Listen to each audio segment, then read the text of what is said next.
Madam, should I share the my friend, just one PPT that can see the other people also? Yes, sir. Good afternoon, all of you. We will start with the today's session. I welcome Dr. Roman Babu. Sir is Assistant Professor in Department of Civil Engineering and Environmental Engineering, Indian Institute of Technology, IIT Tirupati, Andhra Pradesh. Sir has completed his PhD from IIT Delhi on the topic metallic energy dissipation devices for seismic strengthening of reinforced concrete frames with soft story.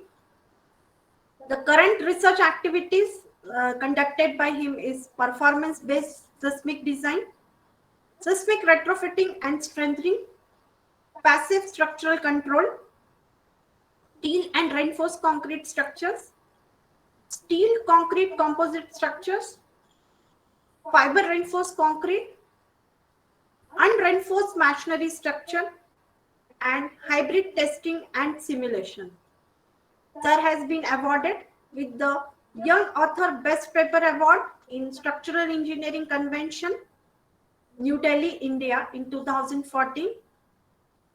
Sir is carrying out the various sponsored research projects under the scheme for the promotion of academic and research collaboration. That is carrying out the various consultancy projects and has supervised number of PhD and MTech students.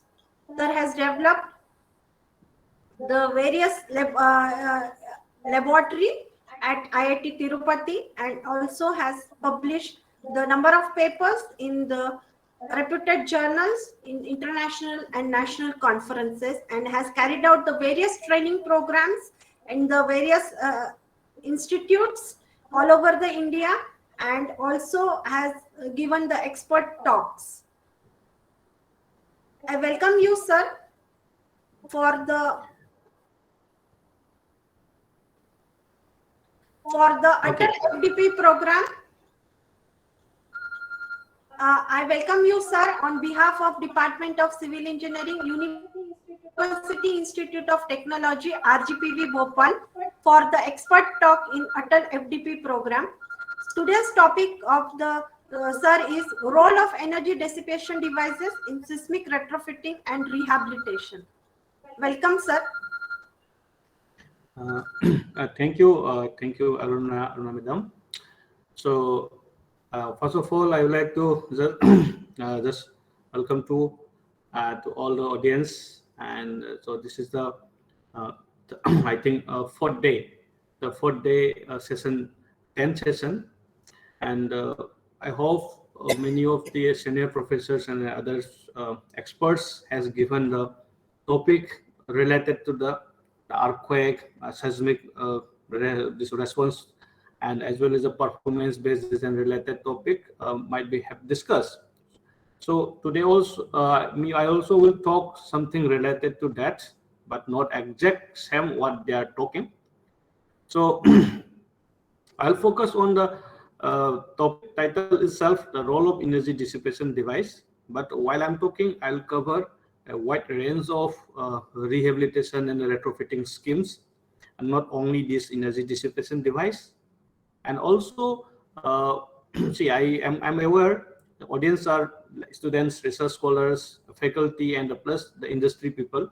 So the wide range of the audience is there. So I'll just manage my lecture considering all those aspects. And as well, see, when we look some particular topic, for example, a performance-based design of retrofitting, and we focus only in one particular topic, and sometimes we might lose the way also.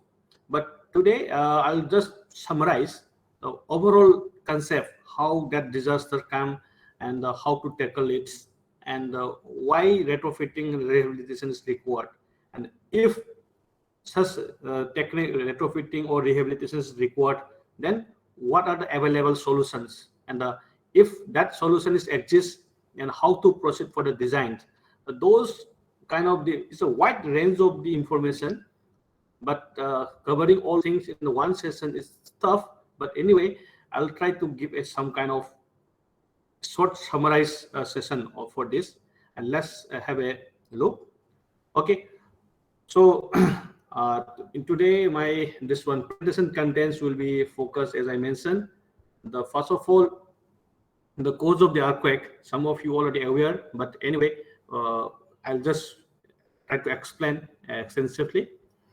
And common irregularities in the building, like source of the deficiency.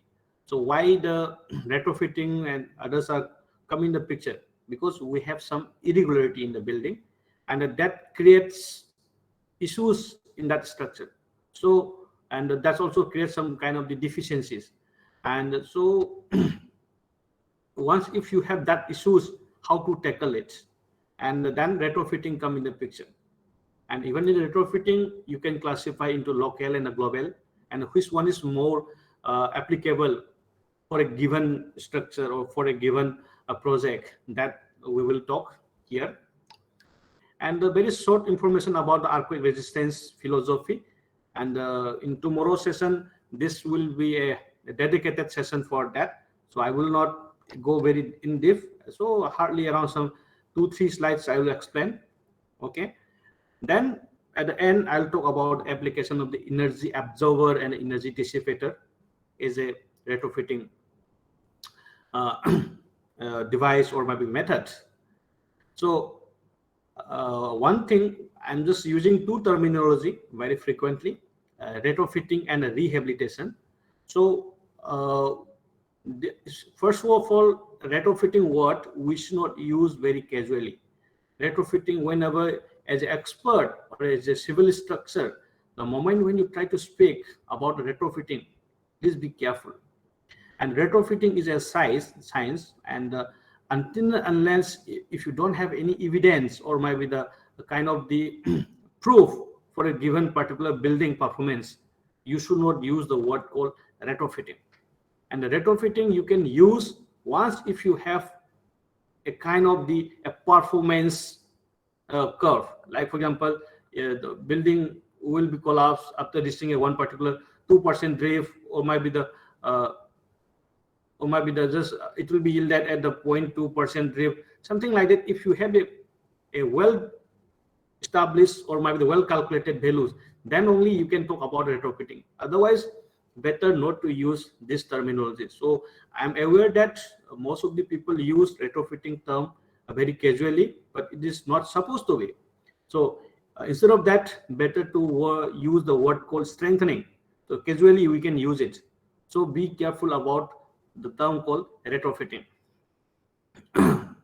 Now, first of all, let's talk about the earthquake. So I spend much time on this area, so all of you aware that.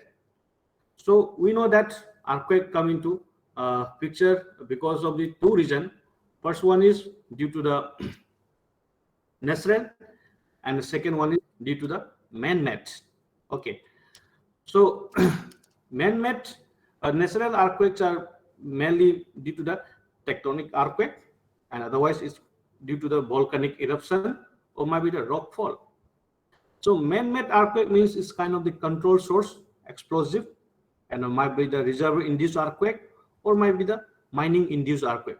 So these are the major cause of the earthquake in the day-to-day our activity. But we should be more serious about this natural based earthquake.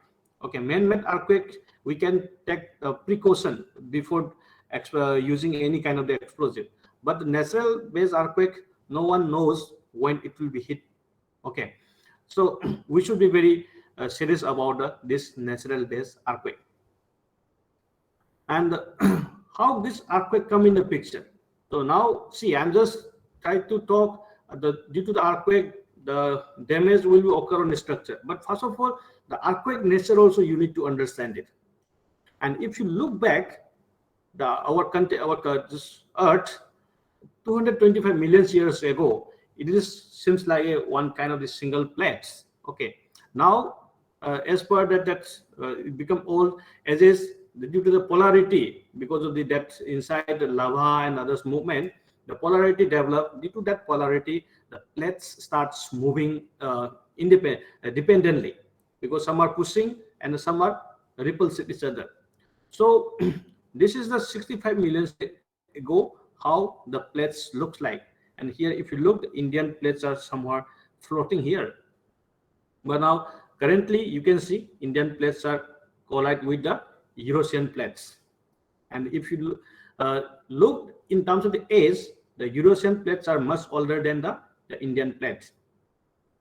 And so next I'll just try to share some kind of a short video. This is I took from the ISET sites, and from this short video you can have a look how the tectonic movement has occurred and the Indian subcontinent, how it come up, along with the Himalayan has formed.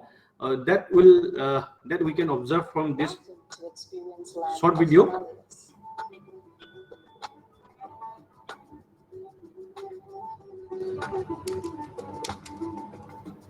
Himalaya, formed by the collision of Indo-Australian plate and the Eurasian plate, is the youngest mountain range in the world. The Himalayan belt is seismically very active and witnessed several large magnitude earthquakes in the past, including 2015 Nepal earthquake.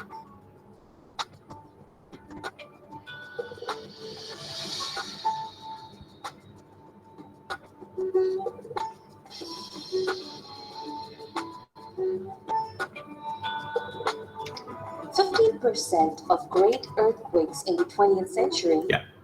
So from that video, we have seen that how Indian continent has come off, Himalayan has formed.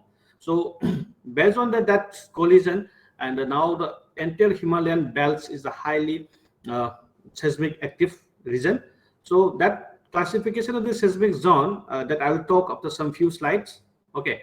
So first of all, let's talk about this plate tectonic. And when the plate tectonic, the plates are some are the sliding. They are just might be sliding. That is can be classified into three ways. First one is the dip slides.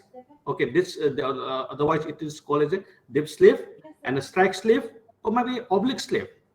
The strike sleeves are kind of the shearing, the segregation each other, and a dip slide means is a kind of the sliding along the vertical line, and the strike sleeve is a kind of the shearing between the horizontal plates, and oblique means is a combination of your strike as well as the dip sleeve. So these are the major cause of the earthquake. The earthquake usually generate due to such type of the movement. Now, if you look some of the see whatever I explained in the previous slide, these are the theoretical animation. But if you look here, you can see how the plate tectonic movement occur. So you can see these two plates, 1%, 2%, now they are dislocated each other. But if you look, this person and this person should be in the same place. Now the one person also sit here. Can you see how much that shift that has occurred? So due to this such type of shipment, that earthquake energy that's released, the energy released, that energy became the earthquake. So this is also one of the example. This is a reverse fault, and this is the San Andreas earthquake, California. The active the plate tectonic movements is you can observe, and this is the kind of the Tarim Basin in China, and this is also one of the example for this plate tectonic movement. And here, due to that type of the movement, some of our infrastructures also got damaged severely. And these two figures I took, this is first one is from the Tungsten earthquake 1978 and 1976, July 28. And this one is second figure is from Canterbury earthquake 2010. Okay, the New Zealand. Okay. From both the figures, you can see the railway infrastructure is kind of the line-based infrastructure. So means this is one of the most vulnerable structure, especially towards the tectonic movement. But in case of the building or some other kind of the point-based infrastructure, the damage might not be that much sure. But especially for the line-based infrastructure, especially the railway line, these are more vulnerable towards the plate tectonic movement that we can observe from here. So this is another example for that movement. This is called the Rift Valley. Now let's come to the Indian scenario, the Indian subduction, how it happened.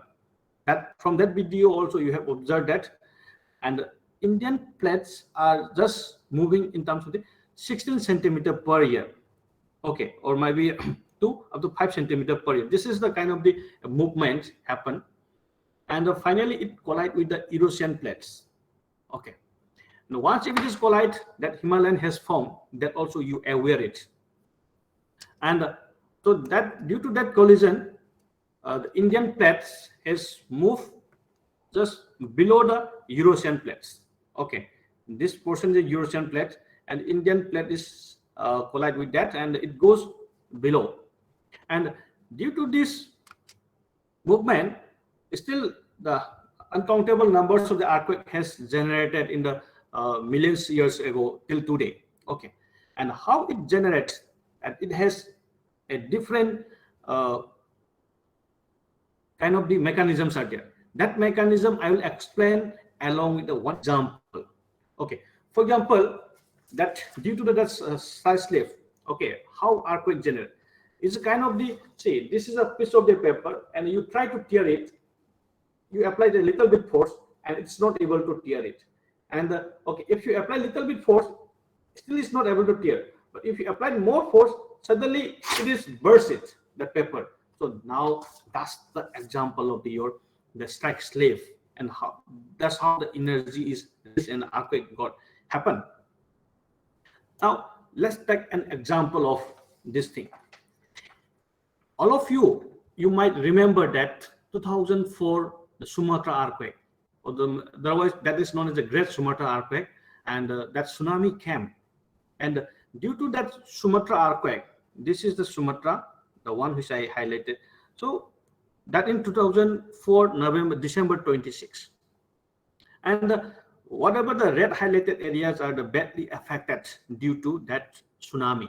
So India and the Sri Lanka also is one of the country which is badly affected, and these are the some of the those badly affected flooding happened due to that tsunami. You can observe here. So many people lost the life as well as they lost the house. Okay, this is the some of the picture from the Andaman Nicobar. Now why I'm showing this picture? Okay, I try to correlate this earthquake to the another earthquake. Okay, say as a student or as a faculty, you also might aware that what is the this was post shock and a pre shock. Okay, so means before the main earthquake, force shock or after shock, we call as a pre shock, after shock, otherwise known as a force shock and after shock. And the force shock means before the earthquake, before the main tremor, there might be few hours ahead or maybe the few seconds ahead, some small that vibration occur.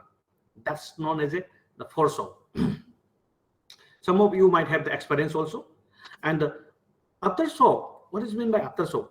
After shock means after the major earthquake, still some kind of small vibrations keep coming, and that's way kind of the you can explain as a after shock. But by default, you might assume that the after shock, the main shock and after shock, the time gap might be a 10 second, maybe 1 minute, or maybe 1 hour, or maybe 1 day also. But you might not imagine that the first main shock and after shock having a time gap of the 1 year. You might not be able to imagine that side, but that's really happened. When tsunami, that Sumatra earthquake happened, the Sumatra earthquake happened in 2004 December. Okay, then you might heard the call another earthquake called Kashmir earthquake that happened in 2005 October 8, almost a year. Okay, the Sumatra was in November 4, December 26, and this is October. Okay, so these two earthquake is direct relationship. The Sumatra earthquake is the main shock, and the Kashmir earthquake is the aftershock. And how it happened, I'll explain you. So the number of casualty people was almost 86,000, and the death was 351 in that earthquake. Okay. And this is the one of the village entirely just was out, okay, by that earthquake. This is a damaged condition in that Kashmir earthquake. And what is the correlationship? Just now I just see, I show you one this one picture from the gym. Some of you are doing the practice, just type exercise okay, in the gym. My intention is not this exercise. Here you are generating the wave, and after some time this wave is that's the intensity is reduced. Same thing in that earthquake, tsunami earthquake happened. Here the wave was quite huge and it is generated, and the moment when it hit here, the wave intensity is reduced. So then what happened? The Indian plate, entire Indian plate is shifting almost 2.8 mm. Okay, then the Jammu Kashmir region is the kind of the boundary between the Eurasian plate and this Indian plate. So now the 2.8 mm is shifted, and since Eurasian plate is quite huge and stiff, and it is not able to shift it. Now that 2.8 mm is pushed, and it has a kind of some bending condition. Okay, it is not able to go inside also. So throughout the year, the energy is keep accumulated, and after reaching a one particular threshold point, suddenly that bending portion goes inside the Eurasian plate. Suddenly, that's how Jammu Kashmir earthquake got happened. Okay, so means this is the example. I'm just giving the real life example how the main shock and this after shock has a correlationship and how the earthquakes are coming. So this is the overall information about our earthquake. Now let's have a look in terms of the structural performance point of view. Okay, this is the some one of the video which I took from the YouTube. This is from the 2015 the Nepal earthquake. How structures behave during the earthquake. Let's see.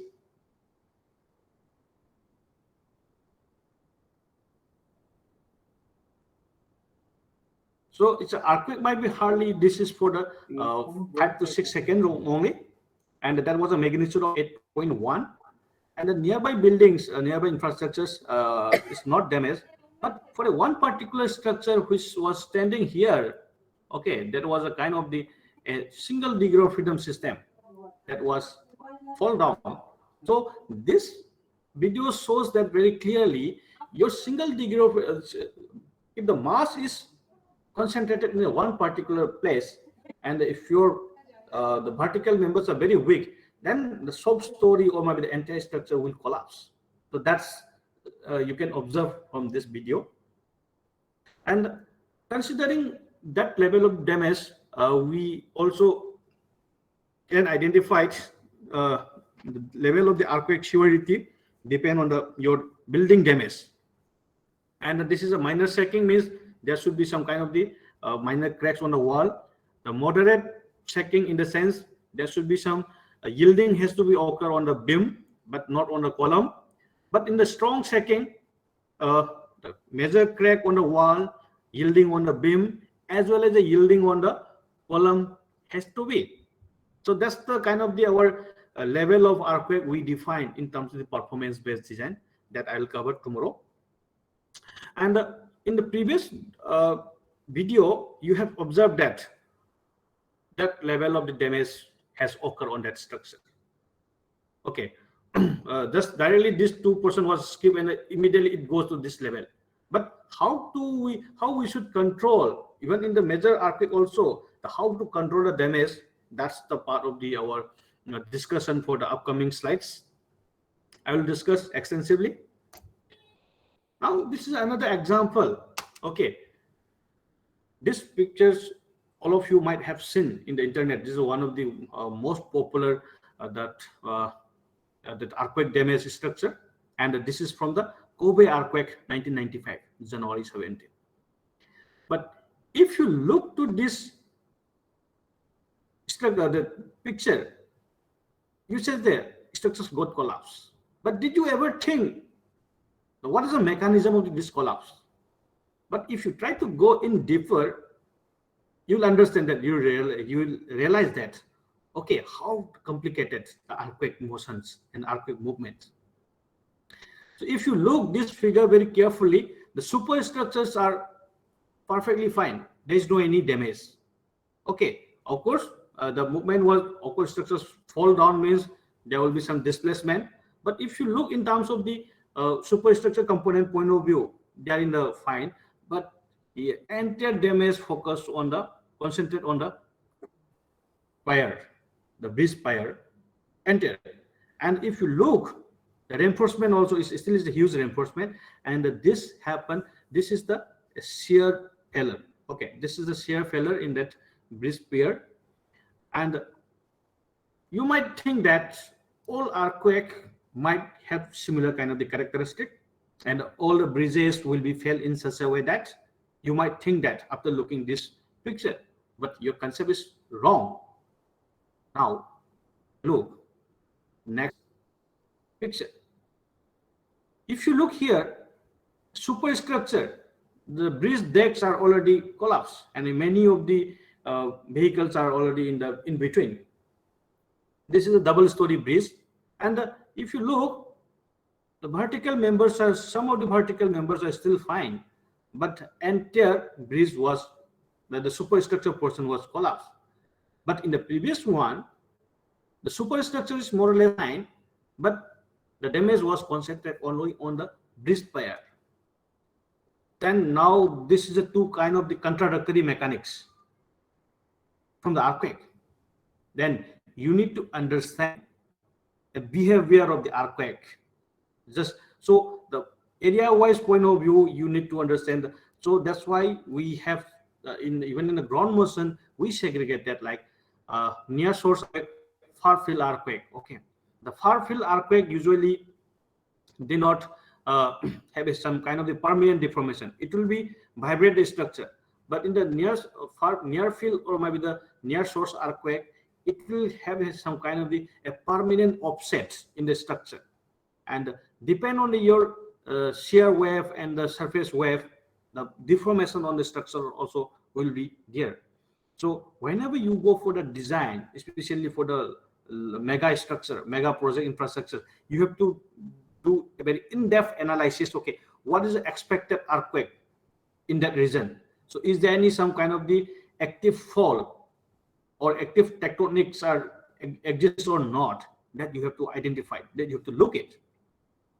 Okay, so now this two pictures shows that how earthquake hit on the structure and how damage. So this is no control from our side.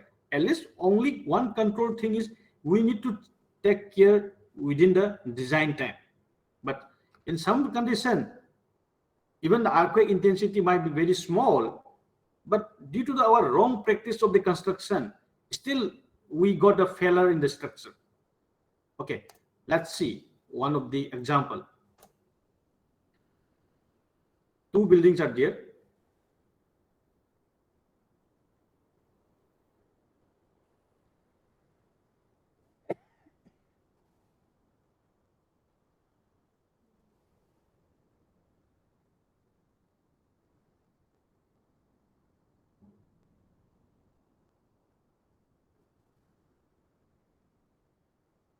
So here, if you look closely on this the video, the earthquake intensity is not that high, but even though this short-story buildings perfectly fine, no damage, and in this higher structure, this region was damaged extensively, but other side is fine. So whenever you construct, such type of construction practice is quite common in the cities, because people are fighting for the 1 inches of the land also. Okay, they don't want to lose any even 1 inches, so they construct that structure in such a way that. But you know what happened? If you don't have the same height of the floor, so another upper height might be at the midpoint of your column. So in the column, the one of the weakest point is in the middle. The middle portion of the column is very weak. Okay, so now this short structures keep hit on this midpoint. That's how the damage occur in the next building, even in the low intensity earthquake. This is our because of the wrong construction practice. Still, we are suffering from the earthquake. So all the earthquakes not harm to us, but because of our wrong practice, we have such type of the issues. And especially this effect is called a pounding effect. Okay, so as a town planner or as a municipality engineers, before approving any kind of the building construction site, we should look how they maintain this one offset of the building. Okay, even if they are not maintaining the offset, if the very close compact structures constructed, then we should recommend a same architecture for the entire valley or entire city. Then only we can save the people life. So that has to be considered. Now, another example I'll take it. This is the one of the market complex, the one of the biggest market complex in Imphal, and it was inaugurated in 2006. It was inaugurated, and this is one of the very crowded market. And in 2016, after 10 years of the inauguration, January 4th, the 6.7 magnitude earthquake hit on the city. That was in the early morning, around 4:30 a.m. So fortunately, that time no one is in that market. So now, if you look to the structure, entire structures got damaged. So means this structure has followed all kind of our seismic criteria, seismic everything. But even though they maintain the quality of construction, good quality concrete, and the reinforcement they provide. So we investigate that the structure is perfectly, the design point of view is fine, but still it got fell in the earthquake. Okay, so means now we need to understand our codes also still questionable. So whatever the code given, is it really accurate or not? Is it really applicable? That we need to realize on the seismic code. So this was this one designed based on the IS 1893 2002 version. So recently 2016 the new earthquake code has come up. So that's why based on our own experience we need to revise the earthquake seismic code. So that's how the earthquake code is keep, not only the earthquake code, all the design codes are keep improving or keep changing because of the such issues. So this is the one example how the new code also fell in this different earthquakes. Okay, this is the kind of we are checking did they maintain the spacing of these stirrups accurately or not. Okay, this is a kind of the staircase failure. So I will not talk extensively about this, but the staircase failure is one of the most danger in the structure, because at any cost this staircase should not be failed, because they are the life-saving route during the disaster time. Fine, I will spend much time on here. Now let's come back to the Indian seismic zone. As you know that the Indian seismic zone is up to zone 5. So zone 1 exists in the long back, but nowadays no more zone 1. Zone 2, zone 3, and zone 4 and zone 5 is the our current seismic zones. So if you look, entire Himalayan belts are within the seismic zone 5 and 4, and some portion of the Gujarat in the zone 5, and right now Bhopal is in a seismic zone 2. It shows as 2. It's quite shows as the blue color. It shows quite stable, but don't be happy that level. You know, in that IS 1893 in 1984 version, that one seismic zone 1 exists, and that was some portion of the Rajasthan and some portion of the Gujarat that was under the seismic zone 1. And because of some earthquake that are in between, multiple earthquake has came, an unexpected earthquake came from the Gujarat regions. the cuts regions. Okay, earlier it was in seismic zone 1 and 2. Now straightforward they're converted to seismic zone 5. So means that's what I say. Our code also keep updating based on our experience. So means whatever the blue region at this moment, who knows, after the next version it might be become the yellow also. So anyway, we should be careful about the seismic design. Whenever you choose a location, we should consider the seismic activity and the seismic intensity for that region. Okay, now I cover about the what are the expected earthquake, or what are the source of the earthquake, and how it hit to the structure. That was the first section. Now let's focus on the common irregularities in the building. Okay, what are the causes of the seismic strengthening? Okay. Now these figures I took from the NICE IIT Kanpur website. Okay, you also can find it. These are some kind of the common irregularities we have in the current day-to-day construction practice. Like for example, a large area and a pointed, and this is irregular projection, and this is a narrow structure and a big overhead as a reservoir or maybe kind of the big area. And the hill slope buildings, it is mainly applicable in the northeast region as well as the northern India, like Uttarakhand and Jammu Kashmir sites. The hill slope buildings are quite common. And another one, this kind of the hanging or floating column construction. This is also highly unacceptable. Okay, but most of the architects people are recommend such type of the buildings. But as a civil engineer or a structural engineers, we should be very careful that we should give our proper judgment. What are the safety of the structures and what is the major concern on that? We have to give it. And another is kind of the open ground story. If you go any of the metropolitan cities or maybe any cities, you can find countable numbers of the open ground story building, because people want their car parking as well as their storage facility. They want it. So that in terms of the functional and architectural point of view, the open ground story is the fantastic. But in terms of the structural performance point of view, it is not at all acceptable. So I have a separate section for this open ground story at the end of this topic, that we can have a look on that. And plus, due to our wrong construction practice, the shear wall should not be construction independently. So it should be starting from the foundation level. But I'm talking about the reinforced concrete shear wall. But in case of the steel plate shear wall on a steel structure, this logic is not applicable. You can have the discontinuous shear wall. You can provide in a different location.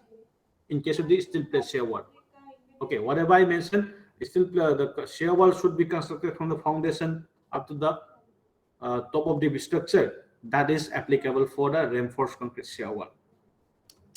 Okay, these are another level of the common irregularities in terms of the plan irregularity and the vertical irregularities. Okay, so such type of the complex structures creates a large disaster. It accelerates the intensity, the severity, or maybe the casualty of the during the earthquake. Okay, there might be some kind of the medium level earthquake, but number of casualty might be increased because of the such irregularities in our construction industry, or maybe in the day-to-day life also. We are keep constructing many industry buildings are keep coming in each and every city, and even our own house we are constructing without considering the proper engineers. We constructed open ground story, we construct the hill slope buildings, so and so. Okay, so you should be very careful when you do any kind of the construction. Please follow the Indian seismic codes. So again, this is another irregularity that I explained. Okay, so the hill slope building, what is the major issues? This is a simple example of our engineering mechanics. In the second semester or maybe in third semester, we learned that what engineering mechanics, center of gravity and a center of mass. So if center of gravity and the center of mass fall in the one point, then structure is very safe. But in case of this hill slope building, center of gravity and the center of mass are in a different location, so it create the couple. Same thing, similar example in the hanging swing, the small kids are playing. When you put in the bar, this one, the branch of the tree, and there might be some kind of twisting is coming. That same example you can apply for the open ground story, that too in the hill slope. Okay, how to tackle these issues? Okay, issues existing in the mainly whatever I'm talking, this is mainly applicable for your new construction building. So whenever you do any kind of the new construction, you should follow the okay, you should follow the seismic code, and you can do the design the things structure depend on the that criteria. But what about the existing building? The existing building means it might be constructed 10 years back, 20 years back, or 30 years back. You don't have any choice, and so that type of the structures are still very highly vulnerable towards the upcoming that architects. Okay, architect, it will come, of course, architect will come, but might be the severe level, mild intensity, no matter, the earthquake will come. Of course, we should be ready for that. And the only solution is improving the strength and the ductility. That's the solution to tackle of that major issues. Okay, here that's how the retrofitting come in the picture. How to select the retrofitting methods, or maybe what is the reason behind that retrofitting? As I mentioned, so in the older structure, the old structure, that you have the different capacity. Okay, so means structures are good, some are bad, and those bad structures, bad set structures, you need to improve their performance just to resist the another disaster. Okay, so that's how your retrofitting come in the picture. So what types of deficiencies in the structure, that you have to understand before taking retrofitting schemes. Okay, first of all, you should identify what is the deficiencies in the structure. So whenever you went to the doctor, you have some issues. You might be the body pain, you might be having neck pain, any stomach pain, any issues. You have some medical issues, that's why you went to doctor. The doctor treat you as per your test report, right? You did the ultrasound, you did the x-ray. Similarly, in our structure also, first of all, we know that issue is in the structure. That what is the issues? What are the deficiencies? So whenever you have some kind of the deficiencies in your body, you are taking the multivitamin, like that. We have to find out what are the deficiencies in the structure. That deficiency might be the flexural deficiency, shear deficiency, or might be the axial capacity deficiency, or might be the combination of the all. So based on that, you have to take a call which retrofitting scheme is the best for that structure. So means whatever the Mr. A choose another X type of the retrofitting scheme, but it did not mean that Mr. B also will choose the X. That is a wrong concept.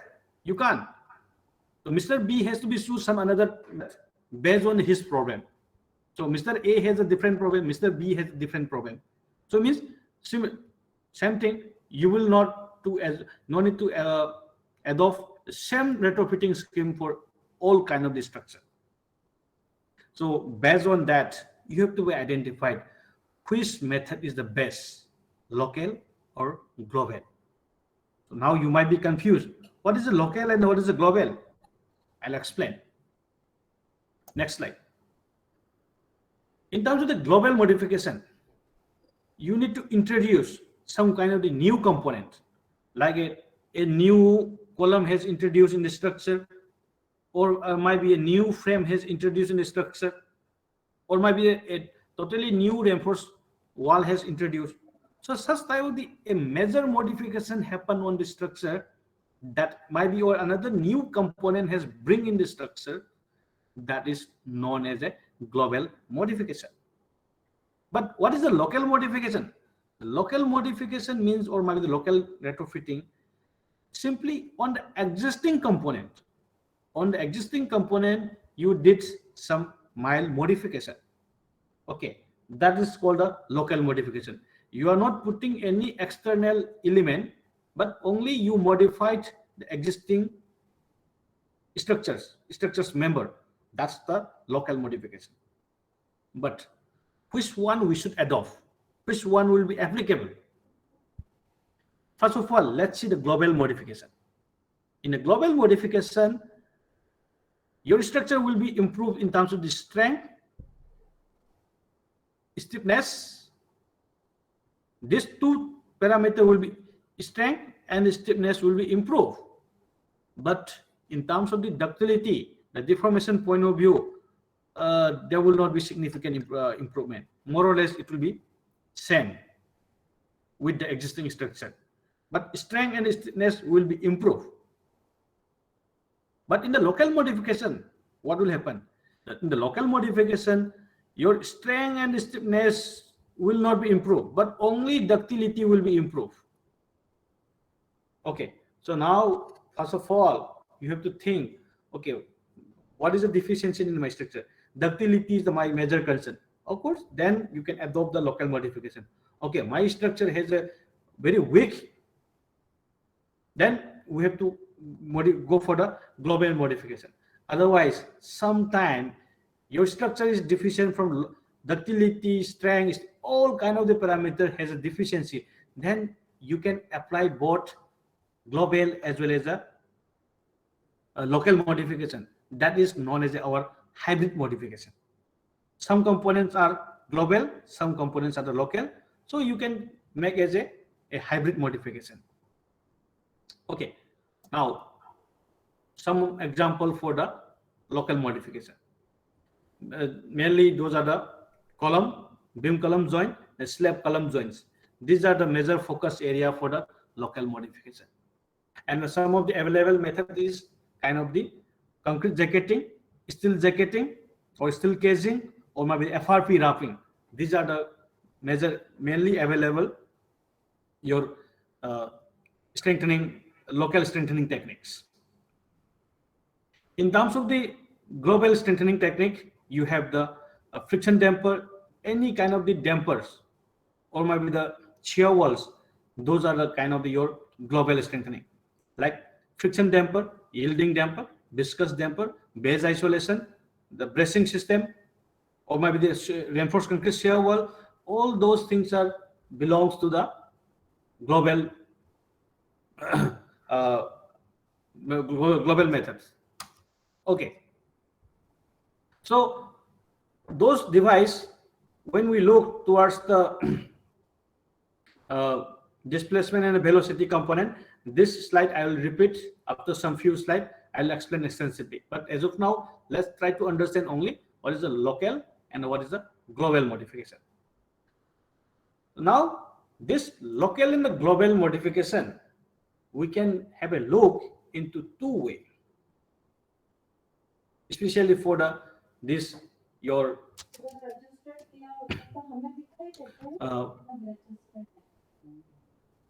when you go for this retrofitting.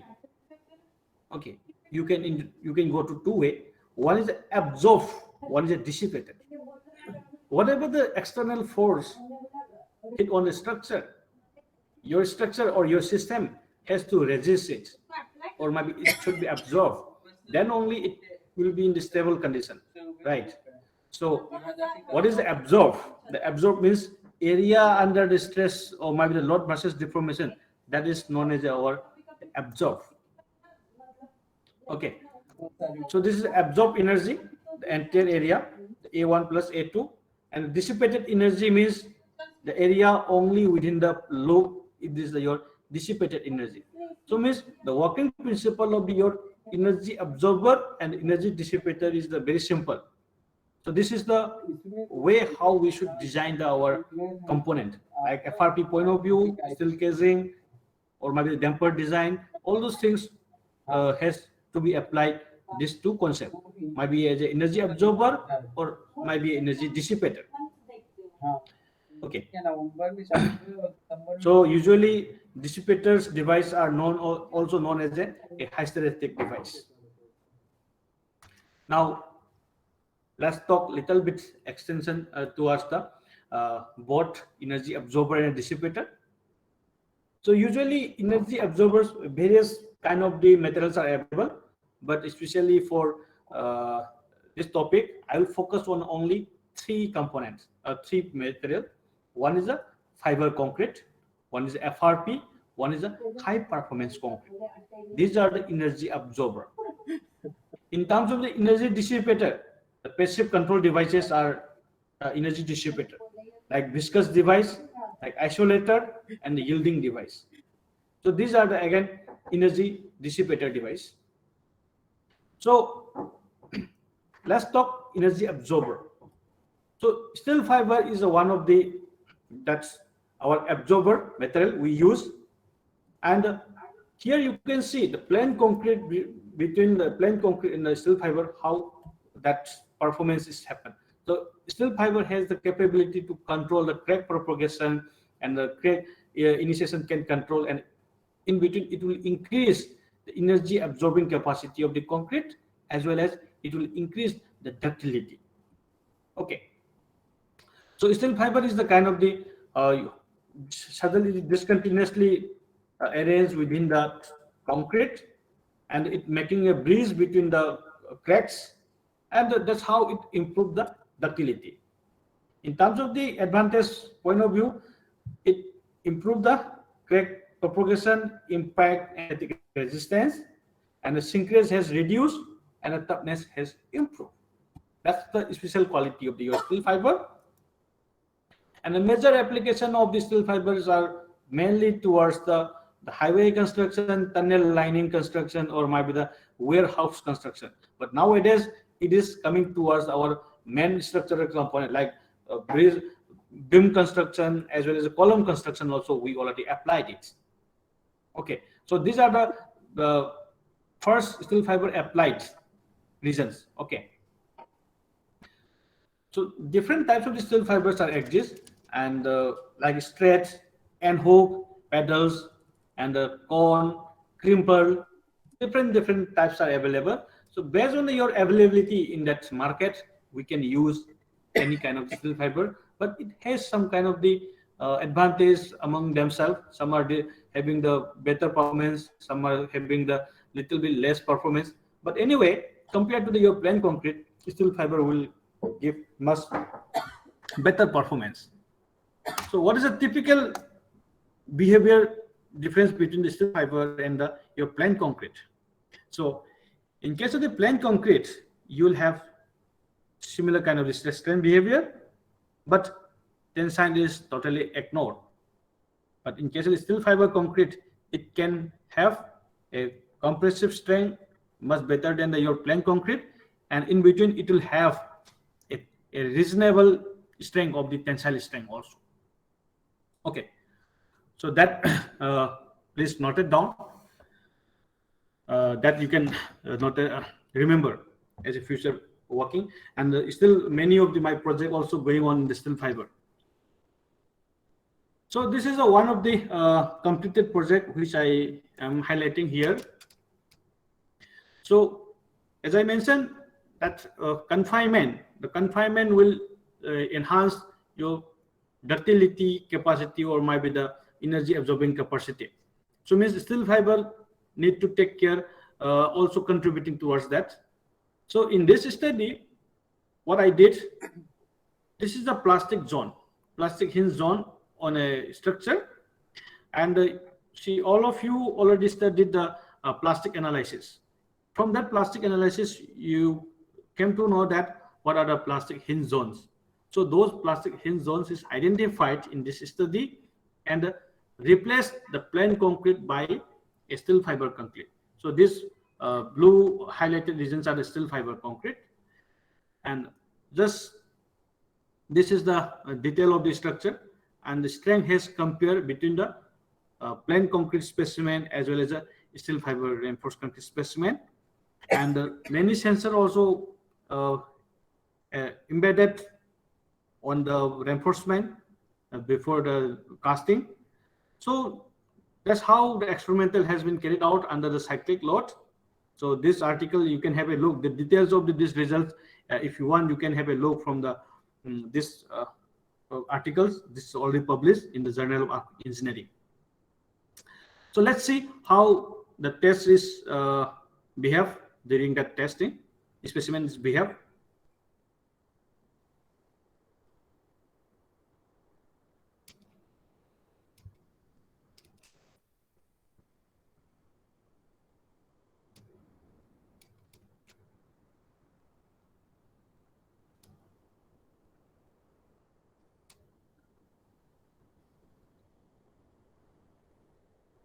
So this is your the plain reinforced concrete specimen. Next is your another the steel fiber specimen. Let's have a look.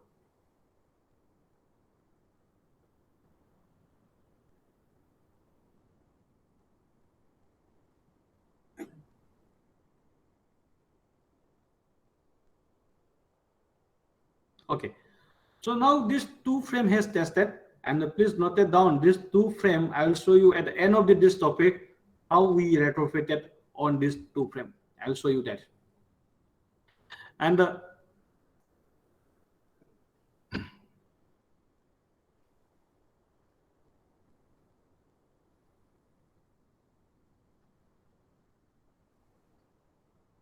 this is steel fiber specimen.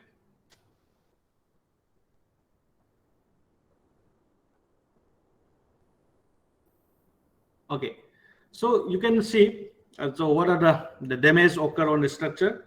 The steel fiber were treated here is an energy absorber. Okay, so in the steel fiber specimen you have many cracks, but all are the micro cracks. But in case of the RC, you know, they have limited crack, but the cracks are much bigger. So means in case of our structure, we prefer multiple numbers of the micro crack. So it will increase your damping capacity of the structure. But the major cracks, this will be converted as shear damage, and finally your structure will get fail. So this is the advantage of your steel fiber.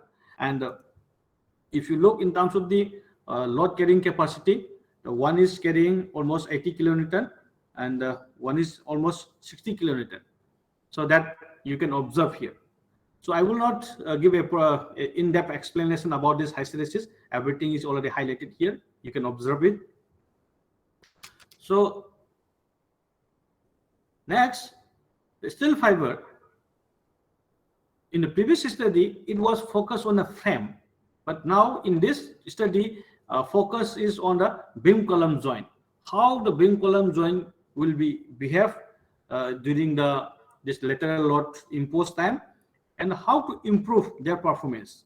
So for this condition, we propose a different reinforcement configuration, not a straight one. It's a kind of diagonal bar has been improved, that provided just to counter the diagonal cracks on the structure. Okay, so now let's have a look. These are some of the specimen which we perform the experimental. If you look here, some damage has been away from the joint region, and some specimen damage has been concentrated only at the interface. So this is the beauty of this steel fiber concrete, or maybe the energy absorbing material in our rehabilitation and retrofitting. Okay. So in the next, we focus on the coupling beam. You know that the coupling beam is the kind of the member which usually connect between the two shear wall, and this is we use as a shear key, or maybe energy dissipator. So in this also we try to improve, and we try to see the performance of that member by replacing the plain concrete by the steel fiber, and that we compare it. So here you can see how it behave during the testing time, the coupling beam.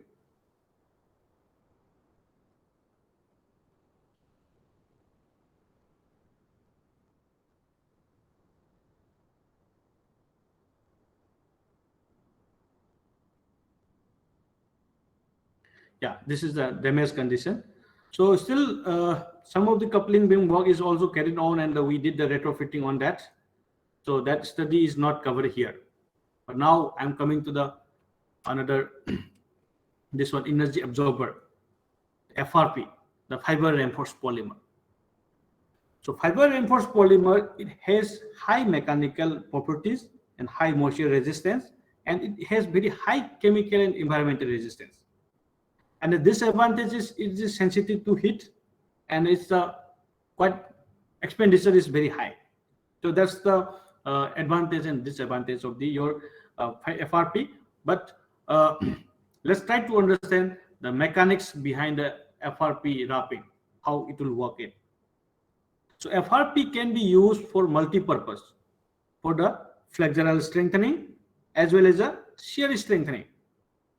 In case of the flexural strengthening, you have to provide this one FRP at the bottom. But if you want to improve shear capacity, you can provide the side way of the that beam. But if you want to improve both flexural and shear capacity, you can provide as a U-shape side beam as well as the your bottom portion. Okay. So otherwise, if your beam is independent and if there is no any slab, then you can provide the entire wrapping also is possible.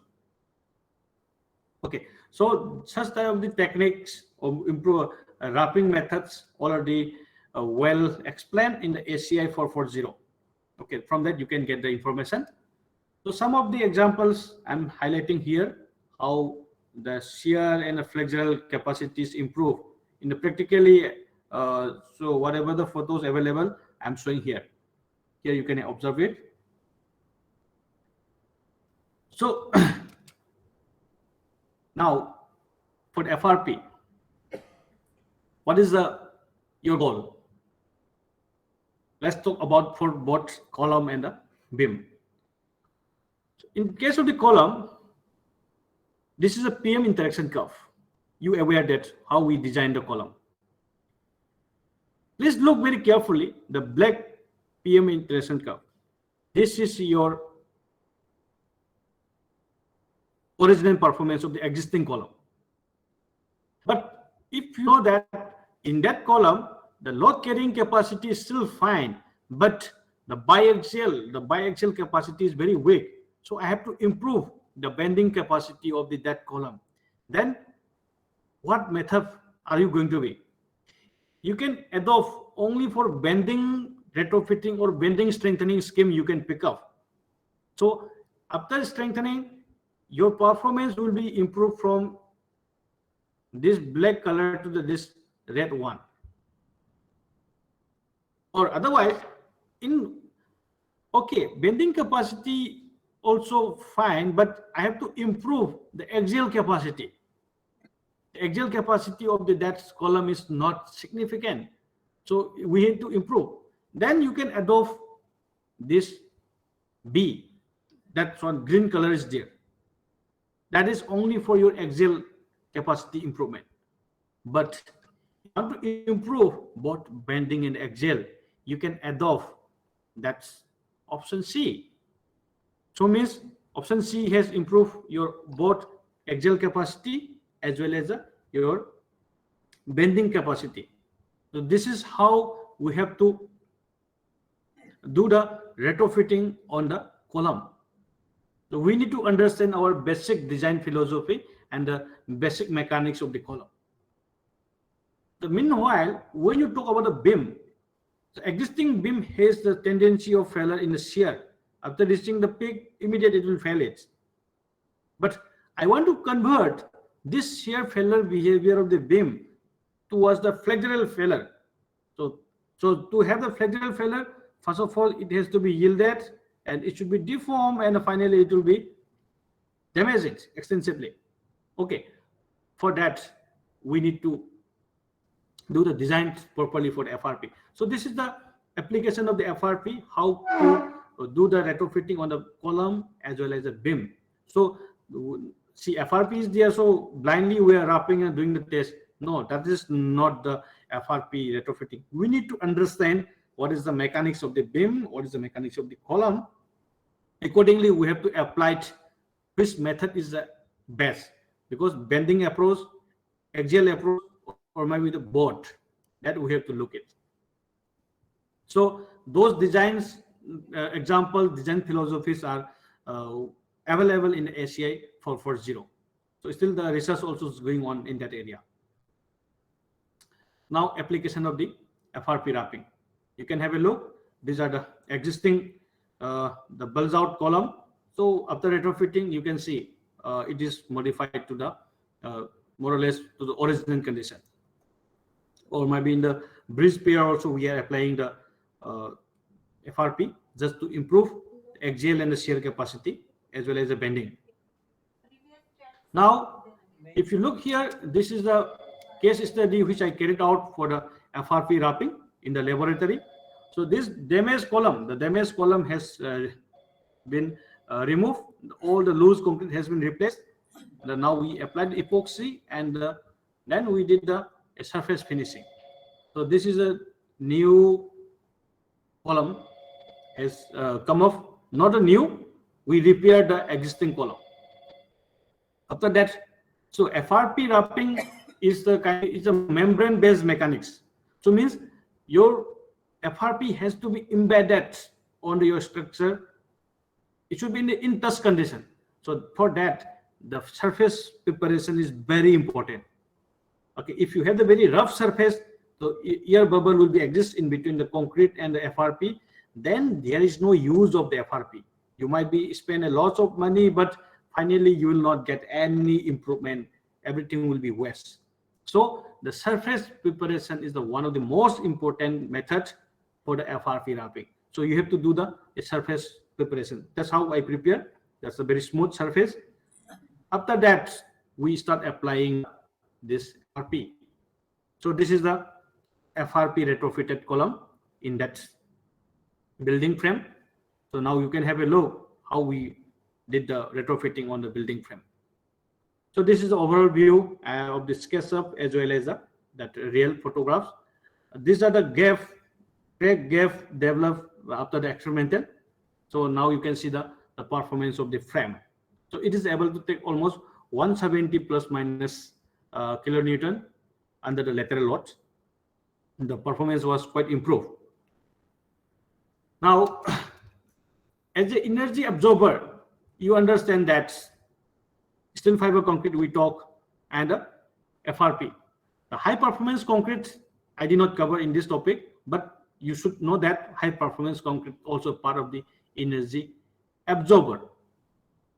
Now, let's come to the energy dissipator device. So this is the title of the today topic. Now we are just coming section by section. First, earthquake, how it come off, what are the issues on the earthquake, and if that earthquake come, how to tackle it, especially for the existing structure. And that's how the retrofitting come in the picture. In the retrofitting, we have the two approach. One is the energy absorbing approach, one is energy dissipator. So energy absorber has a different material, dissipator has a different materials.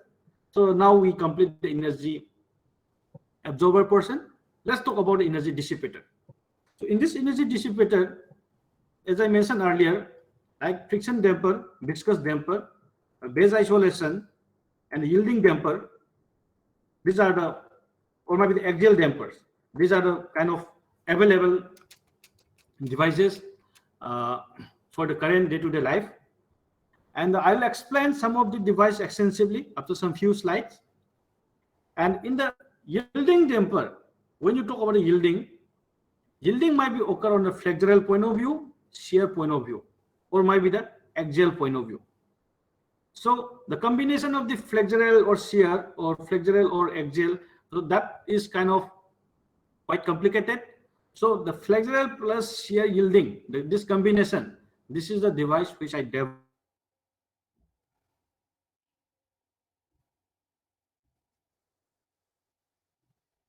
at the end of this topic. Okay, we can explore it.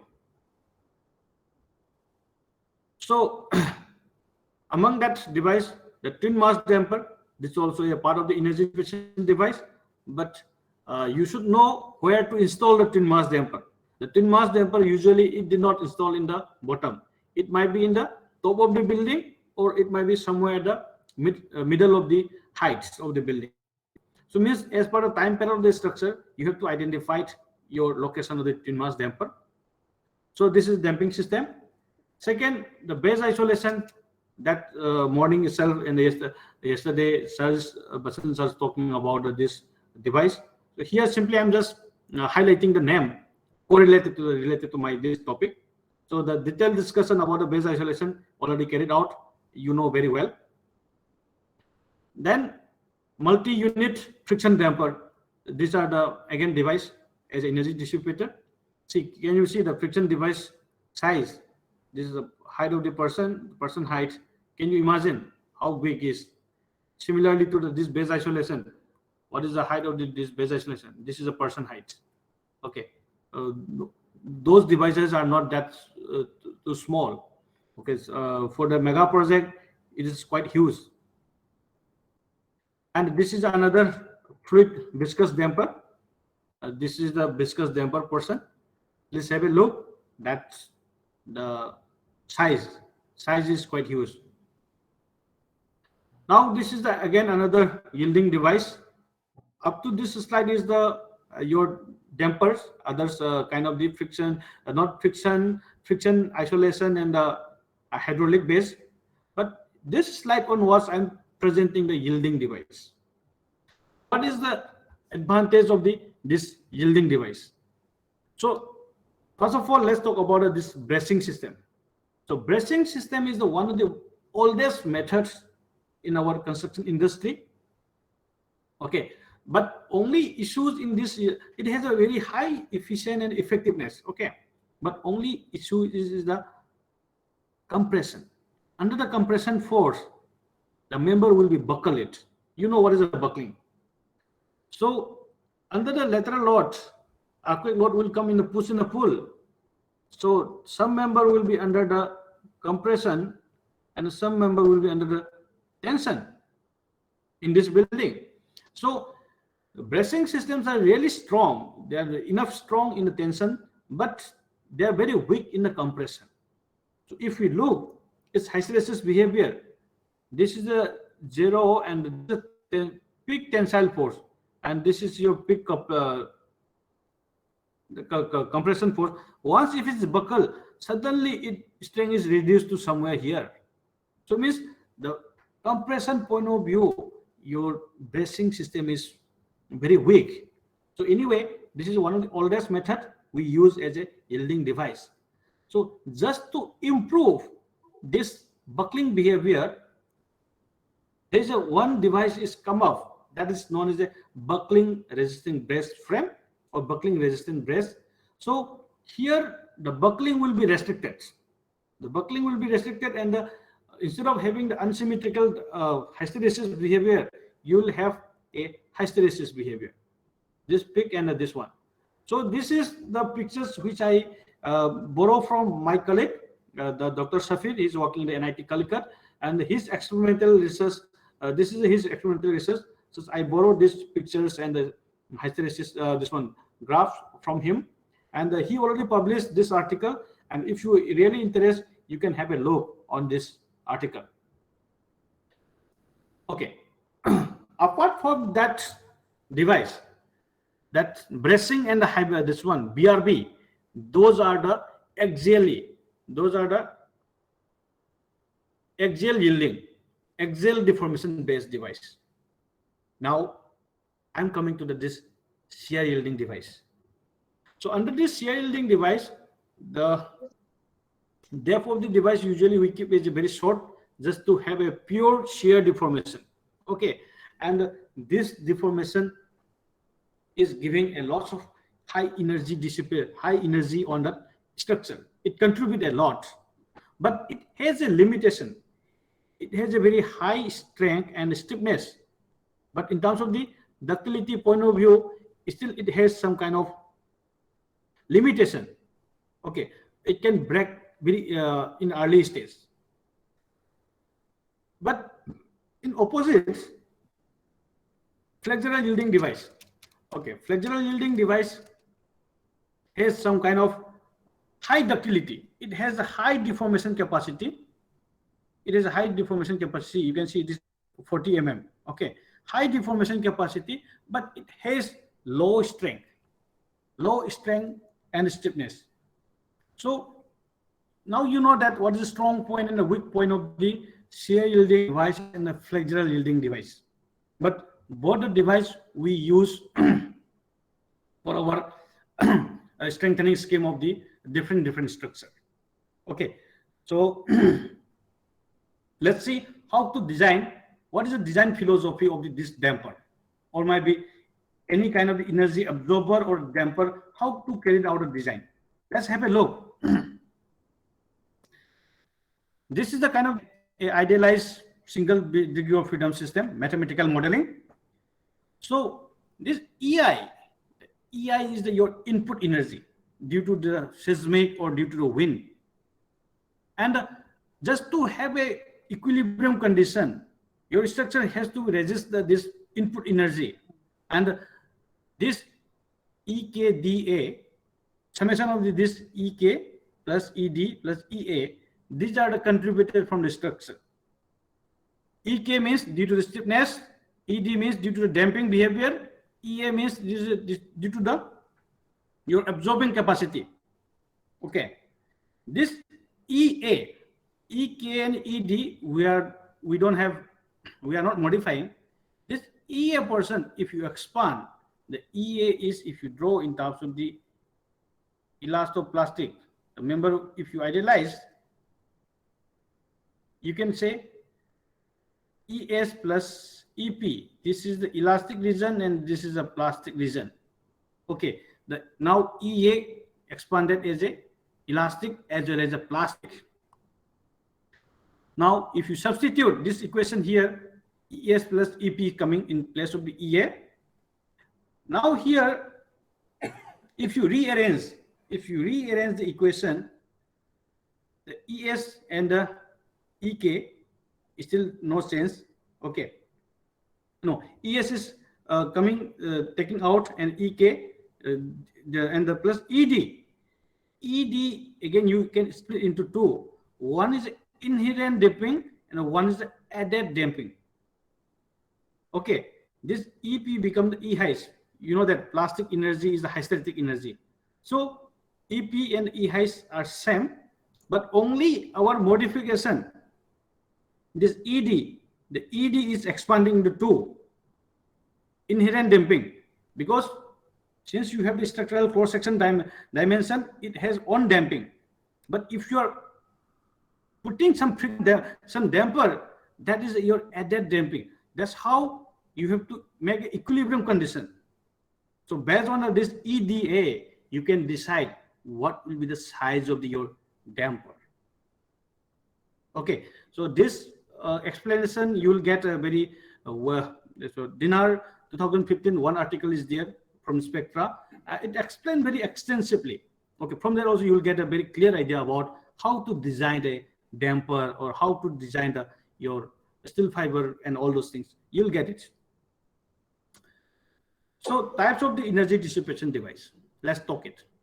One is the displacement control, one is the velocity, and others are the kind of other system like shape memory alloy, twin mass damper, base isolation.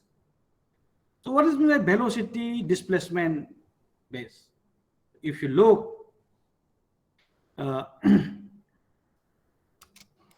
if you use this metallic damper, your structural response, the response of the structure will be like that.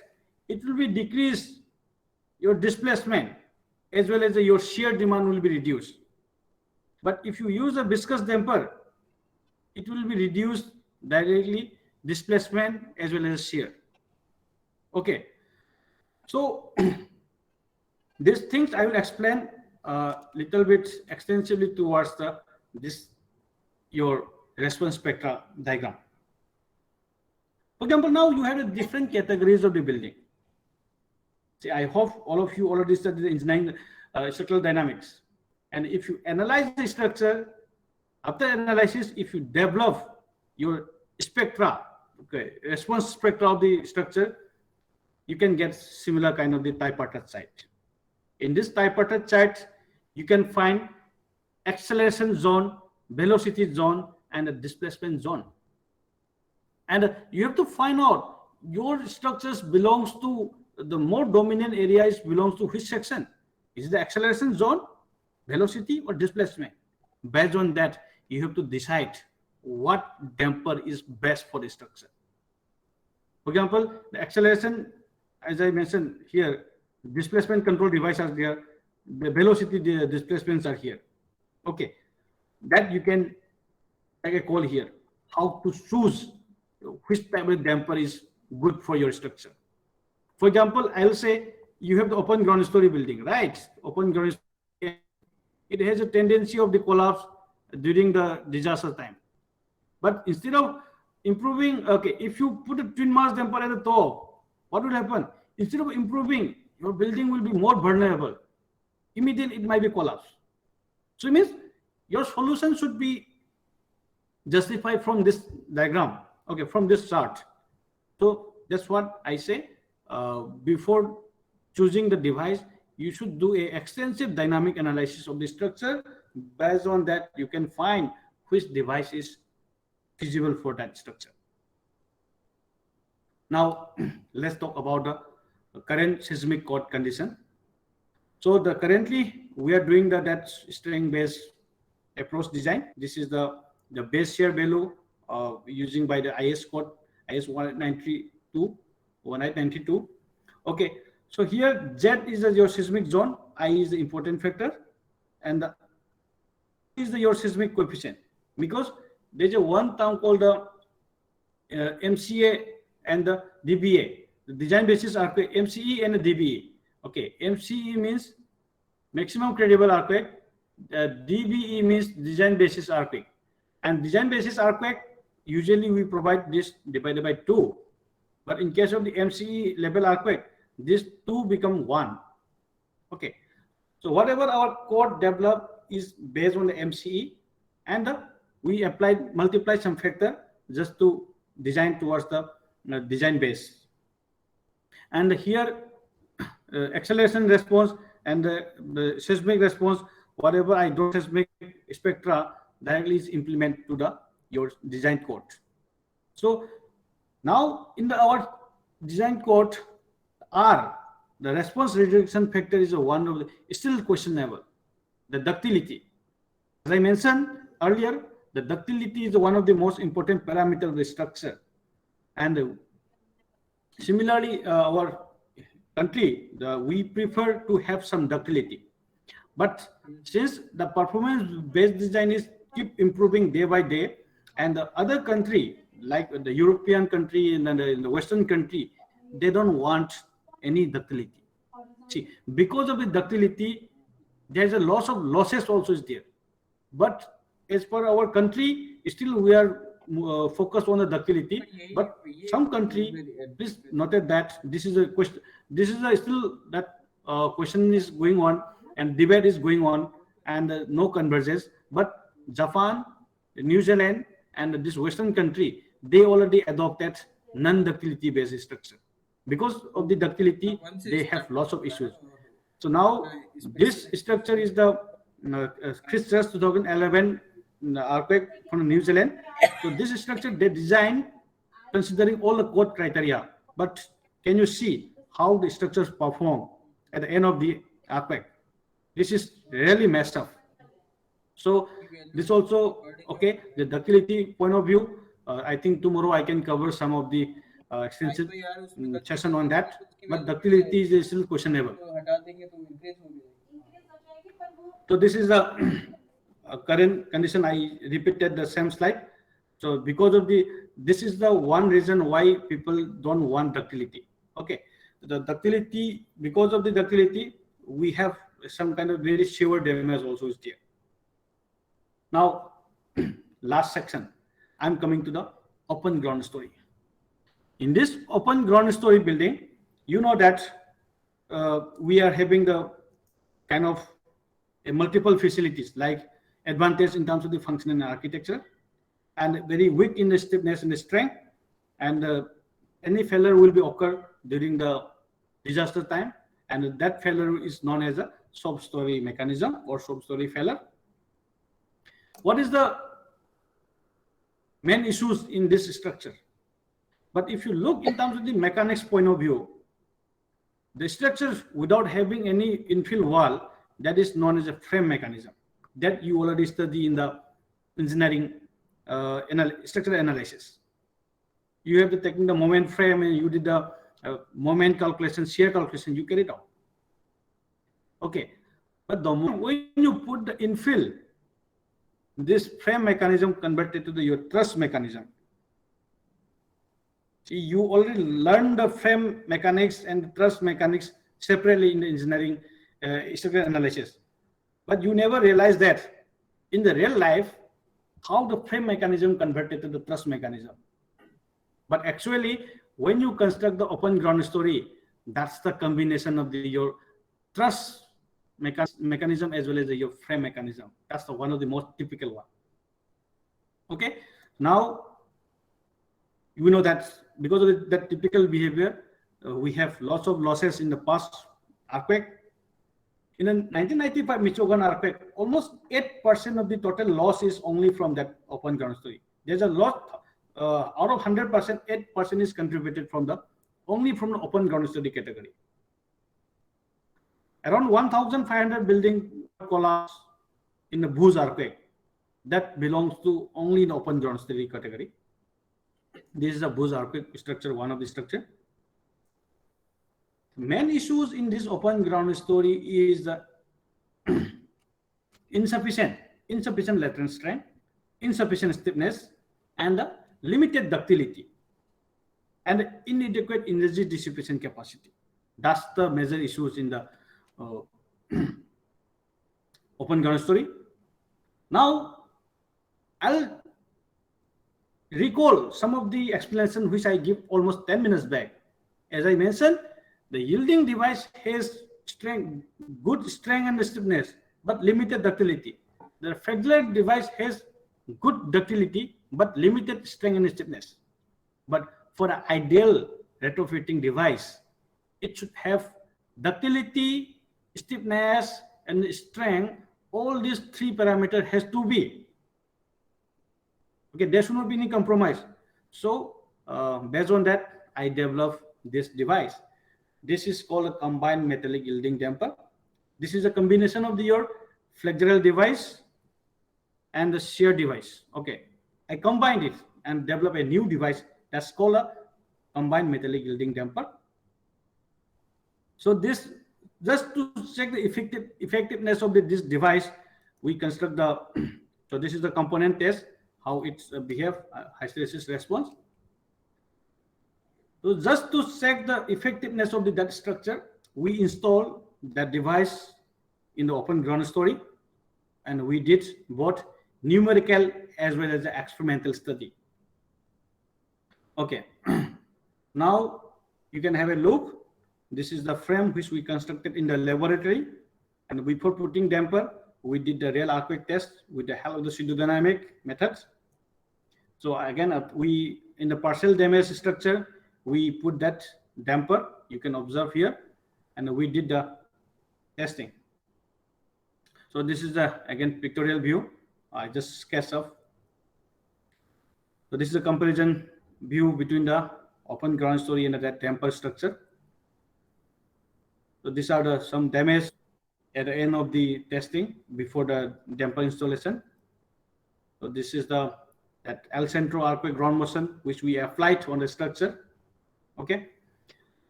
So I'm not explaining the in-depth of these results, that is already highlighted here. Now let's see the collapse performance of that structure, how the damper is behave.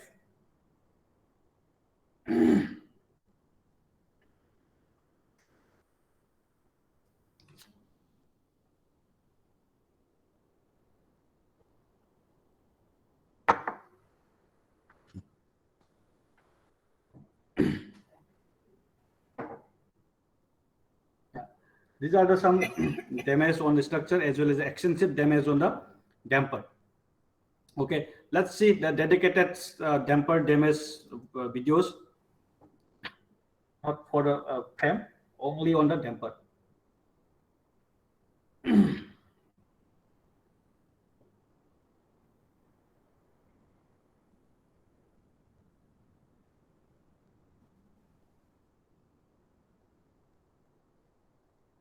Yeah.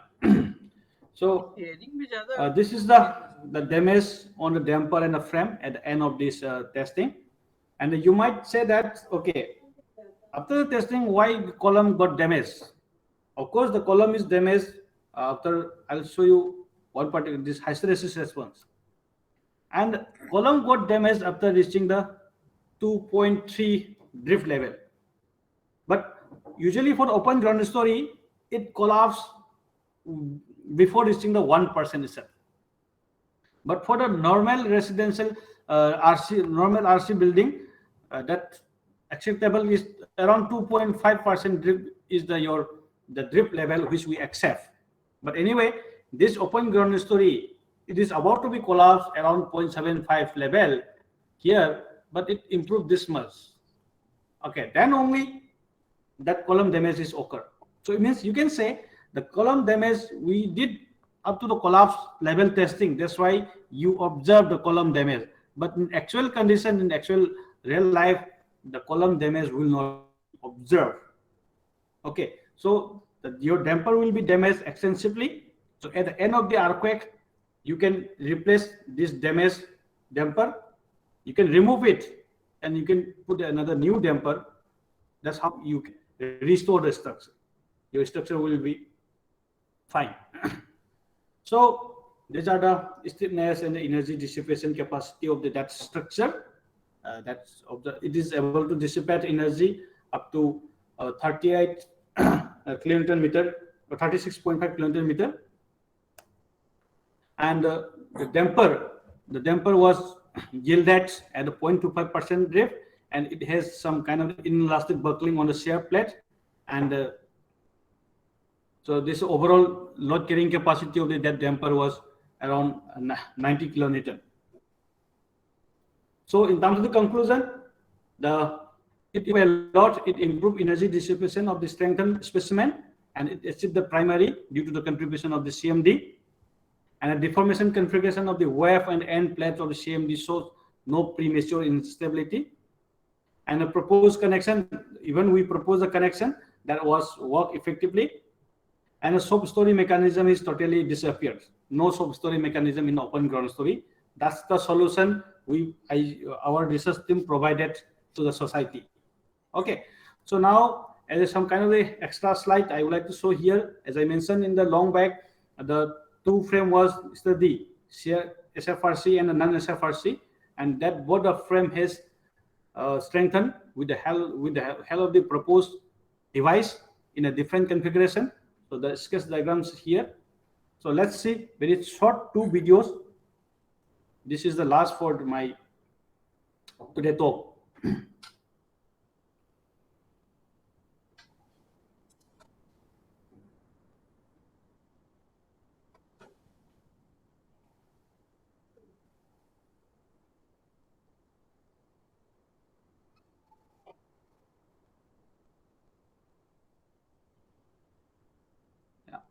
So in the second one, this is in a different configuration.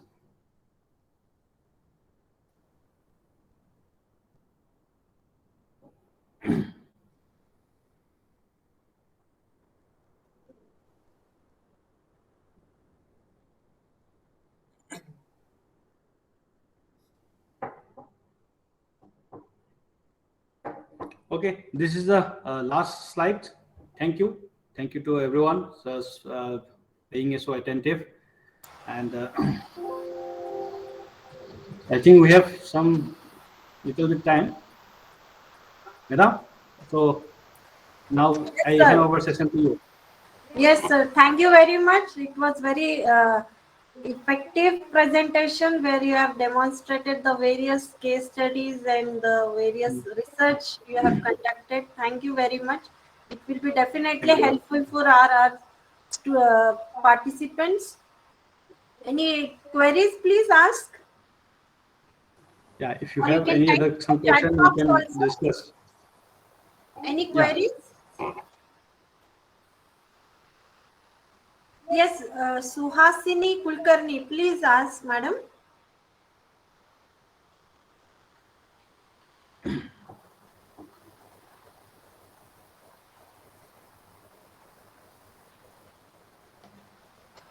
Yes, any queries you can please ask or type in the chat box also. Yes, madam. Suhasini.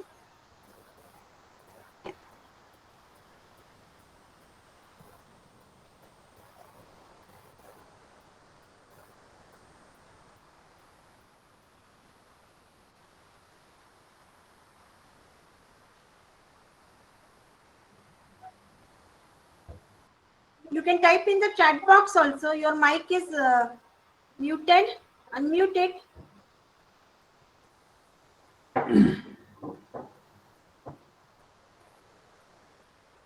So I'm sure today I'm just covering a wide range of the topic, starting from the earthquake and coming to the ending at the retrofitting. So You can, means most madam, of you can the type the question, please. If your mic is not working, please type. Type in the chat box question.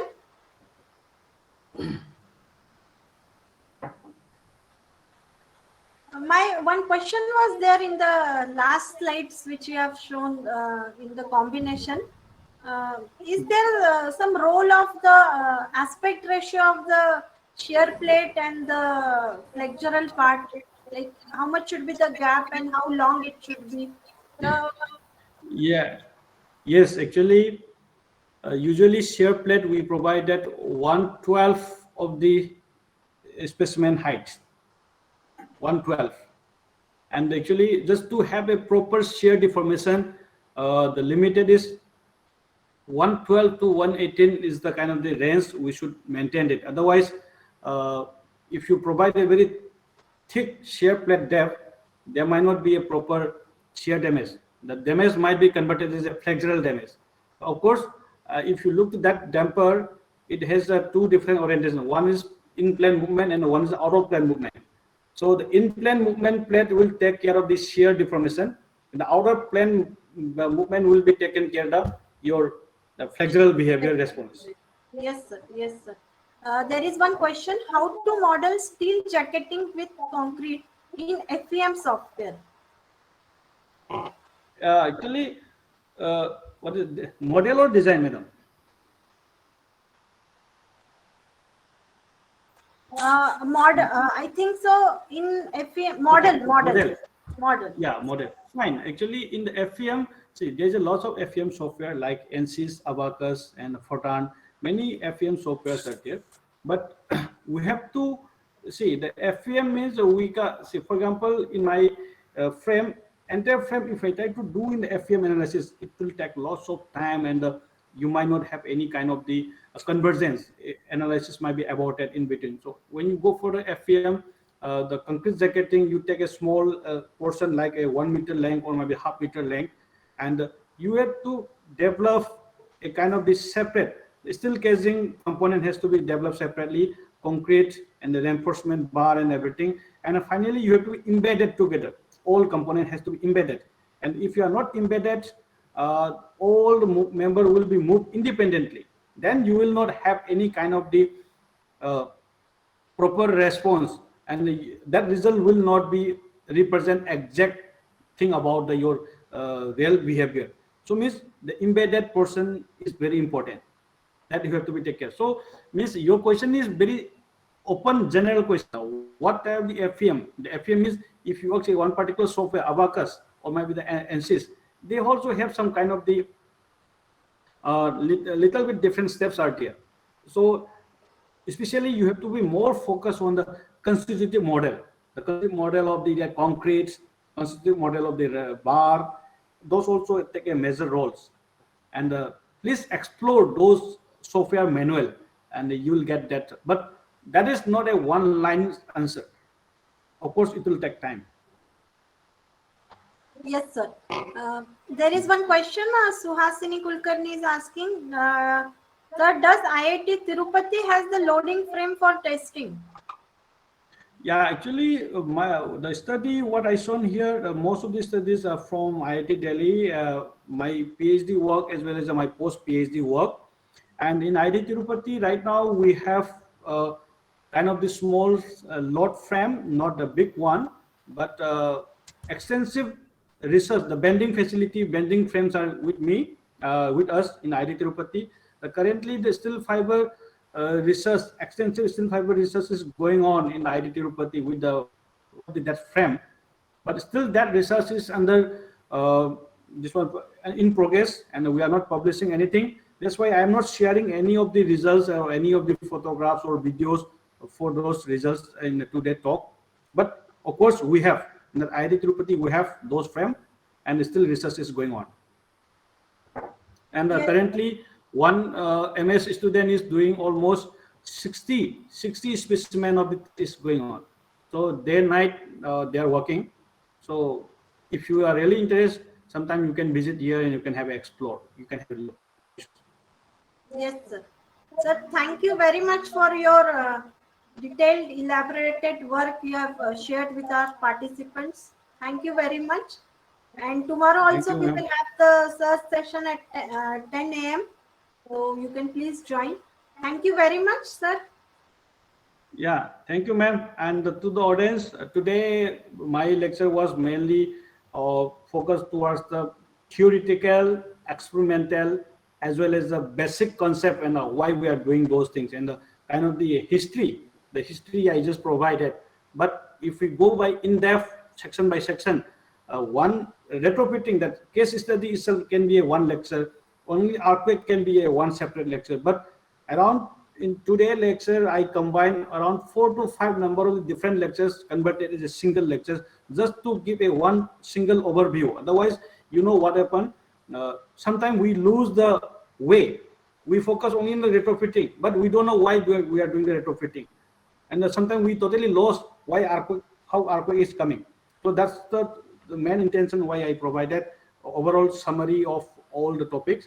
And tomorrow topic will be more focused towards the uh, performance-based design, evolutionary performance-based design, and that will be more towards the theoretical.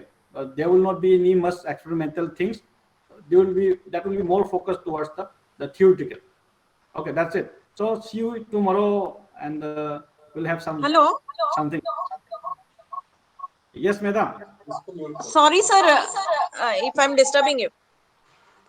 Is okay. Hello. Yeah, my question was, sir, Madam, I do think, you have the load? ma'am, actually in your room, I think you have the two mic system. Yeah, I One switched mic off, sir. is I switched off one mic. what? Yeah, I switched off. Yeah, yeah. Okay. Sir, my question was, do the laboratory have the testing facility for the retrofitting of the beam column joint at your place? So the beam column joint test system currently we are developing, but we Okay. have a dedicated test frame for the bending member at this moment we have. So for the lateral, especially the beam column joint is a part of the lateral testing facility. Yes, So sir. that is under developed. So Okay. hopefully in a few months that will be this one commission. But sir, these facilities are available for the other institution students to for use, or? Yeah, actually, nowadays, not only for IIT Tirupati, most of the institute has MOU. And see, without MOU, we might have some kind of the limitation. But your Yeah, institute yeah. Yes, sir. has the MOU Yes. between the IIT Tirupati and all those things. We can give the free hand to the other institute student also. So for example, for that, the Okay. faculty from that institute has to contact to the IIT Tirupati faculty, and we will bring this method to our head of the institute level, and finally we can convert as a MOU. Once if we have the MOU, the student can come and work here. But whatever the test course and the expenditure has to be bear by the parent institute, but at least Students. the facility Okay. can be used. Okay. Okay. Thank you, sir. Thank you very much. Thank you. Any other questions? So thank you very much, sir, and all the Thank you, madam. participants also for attending this session. We will have a lunch break and we will again assembled at 3 p.m. Thank you very much. Okay, ma'am. Then I'm Yes. taking the leave, madam. Yes, sir. Thank you very much. Thank you. Thank you, madam. Thank you.